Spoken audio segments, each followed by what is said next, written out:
Hi friends, ఎలా ఉన్నారు? నేనైతే చాలా చాలా బాగున్నాను. Welcome back to me యోషి vlogs. Today recipe వచ్చేటప్పటికి ఇది బ్రేక్ఫాస్ట్ కింద యూస్ చేసుకోవచ్చు ఫ్రెండ్స్. Today recipe చల్లపిండి. ఇదైతే మన జనరేషన్లో వాళ్ళకి తెలుసు, తెలియకపోవచ్చు మేబీ. నాకైతే అంత ఐడియా లేదు. నేనైతే మా అత్తయ్య గారు చేస్తుంటే నేను చూశాను.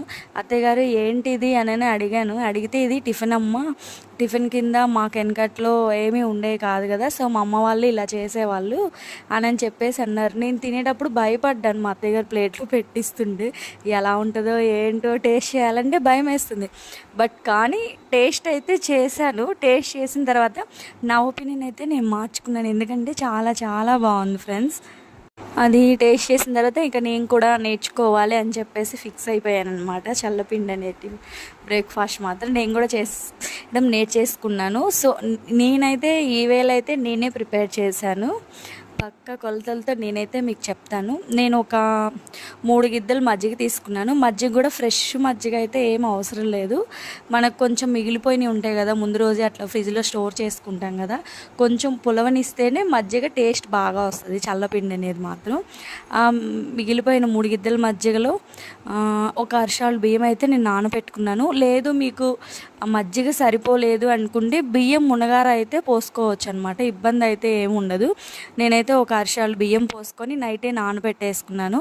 ముందే లేవగానే మిక్సీ పట్టేసుకున్నాను. పిండితో పాటే నేను కొంచెం ఉప్పు కూడా మిక్సీలోనే యాడ్ చేసుకున్నాను. ఎందుకంటే నేను ఎక్కువ కల్లుప్పే యూస్ చేస్తాను, సాల్ట్ తక్కువ వాడతాను. పిండి వేసేసిన తర్వాత ఆనియన్స్, పచ్చిమిర్చి కట్ చేసేసుకొని బాండి పై మీద పెట్టేసుకొని ఒక 2.5 స్పూన్స్ ఆయిల్ వేసేసుకొని హీట్ అవనిచ్చి పోపు దినుసులు వేసేసుకొని పోపు వేగిన తర్వాత కొంచెం ఎండుమిర్చి, కరివేపాకు అయితే యూజ్ చేయొద్దు, ఓన్లీ ఎండుమిర్చి మాత్రమే వేసుకోండి.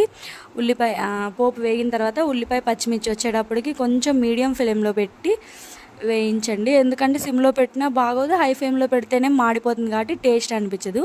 సిమ్లో పెట్టే చేయండి. ఉల్లిపాయలతో పాటే కొంచెం లైట్గా నేనైతే సాల్ట్ యాడ్ చేసుకున్నాను. అలాగే పసుపు కూడా కొంచెం యాడ్ చేసుకున్నాను. ఒక 5 మినిట్స్ 6 మినిట్స్ అలా పడుతుంది ఉల్లిపాయలు మగ్గడానికి అయితే మాత్రం. ఉల్లిపాయలు మగ్గిపోయిన తర్వాత ఈ మిక్సీ పట్టించుకున్న పిండి ఏదైతే ఉందో, పిండి మాత్రం జావగానే చేసుకోవాలి ఫ్రెండ్స్. అది కూడా నేను కన్సిస్టెన్సీ అయితే మీకు చూపించాను ఎలా ఉండాలి ఏంటనేది. జావగానే పట్టించుకొని ఉల్లిపాయలు వేగిన తర్వాత ఈ పిండి వేసేసి అప్పుడు మాత్రం సిమ్లో పెట్టండి. మీడియం ఫ్లేమ్లో కూడా పెట్టద్దు, ఎందుకంటే అంటుకుపోతుంది బాండీకి. సిమ్లో పోసేసి తిప్పుతూ ఉండాలి. అది పిండి పోసిన తర్వాత కొంచెం పొడి పొడిగా వచ్చేటట్టు, బాగా డ్రై అయ్యేటట్టు వేయించుకోవాలి. టైం అయితే పడుతుంది. మీడియం ఫ్లేమ్లో పెట్టి మాత్రమే పొడిగా వేయించుకోండి. హై ఫ్లేమ్లో పెడితే ఏంటంటే టేస్ట్ అనిపించదు, వేగదు కూడా, పచ్చి పచ్చిగా ఉండిద్ది అనమాట. ఇదంతా బాగా పొడిగా అయిపోయిన దాకా మనం వేయించుకుంటే టేస్ట్ చాలా బాగా వస్తుంది. కేవలం మీడియం ఫ్లేమ్లో మాత్రమే పెట్టండి ఫ్రెండ్స్. మర్చిపోయి కూడా హైలో అయితే పెట్టొద్దు, ఎందుకంటే బాగోదు టేస్ట్. పైన వరకు మనకి ఉడుకుతుంది, లోపల కుక్ అవ్వదు కదా.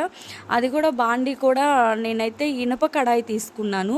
తెల్లది కానీ స్టీల్ది కానీ నేను తీసుకోలేదు, ఎందుకంటే అది వచ్చేటప్పటికి అంటుకుపోతుంది మనకి, మజ్జిగతో కదా మనం పిండి వేసేసుకుంది. అందువల్ల నేను వచ్చేటప్పటికి ఇనుప కడాయి తీసుకున్నాను. నాన్ స్టిక్ అయినా యూస్ చేయొచ్చు, బట్ నాకైతే ఇనుప కడాయిలోనే టేస్ట్ బాగా వస్తుంది. అందుకని చెప్పేసి నేను ఇనుప కడాయిలోనే చేసుకున్నాను. ట్రై చేయండి, టేస్ట్ చేయండి, నాకు కామెంట్స్లో చెప్పండి. మా యోషి వ్లాగ్స్ని సబ్స్క్రైబ్ చేసుకోండి.